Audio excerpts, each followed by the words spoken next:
સુરતના ઉત્તરાણ પોલીસ સ્ટેશનમાં રક્ષાબંધન પર્વની અનોખી રીતે ઉજવણી કરવામાં આવી હતી.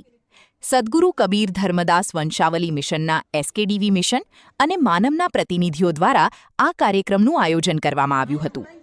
આ પ્રસંગે આમીન માતા મહિલા મંડળની બહેનોએ ઉત્તરાણ પોલીસ સ્ટેશનમાં ફરજ બજાવતા પોલીસ જવાનોને રાખડી બાંધી રક્ષાબંધનની શુભેચ્છાઓ પાઠવી હતી.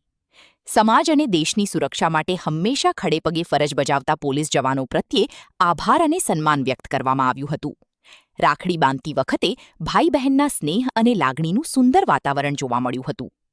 પોલીસ જવાનોના સેવાભાવને બિરદાવવા અને રક્ષાબંધનના પવિત્ર પર્વની સેવાભાવ સાથે ઉજવવાના હેતુથી યોજાયેલા આ કાર્યક્રમની સૌએ પ્રશંસા કરી હતી.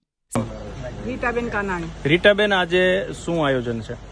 આજે રક્ષાબંધન પર્વ નિમિત્તે અમારા ઉદિત મુનિનામ સાહેબના આદેશ અનુસાર અમે ઉત્તરાણ પોલીસ સ્ટેશને જે શહેરના રક્ષકો છે, સૈનિકો છે, એને રાખડી બાંધવાનો આદેશ અનુસાર અમે આવ્યા છે અને ખૂબ આનંદપૂર્વક આ પર્વ ઉજવ્યો છે.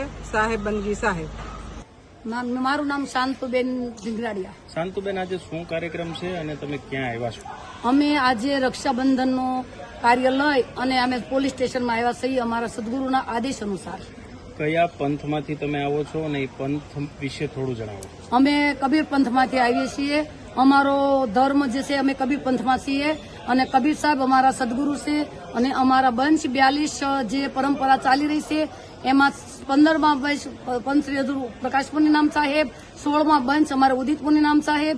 ઉદિત મુનિનામ સાહેબના આદેશ અનુસાર અને અમારા કિરણ દીદીના આદેશ અનુસાર કે તમે આપણે આપણા પોતપોતાના ભાઈઓને બધા જ રાખડી બાંધતા હોઈએ છીએ, તો દેશની જે રક્ષા કરે છે, જે ગામની રક્ષા કરે છે, શહેરની રક્ષા કરે છે, એ ભાઈઓને રાખડી બાંધી અને આજે તમે રક્ષાબંધનનો માહોલ સરસ ઉજવી અને સદગુરુ સુધી પહોંચતો કરો.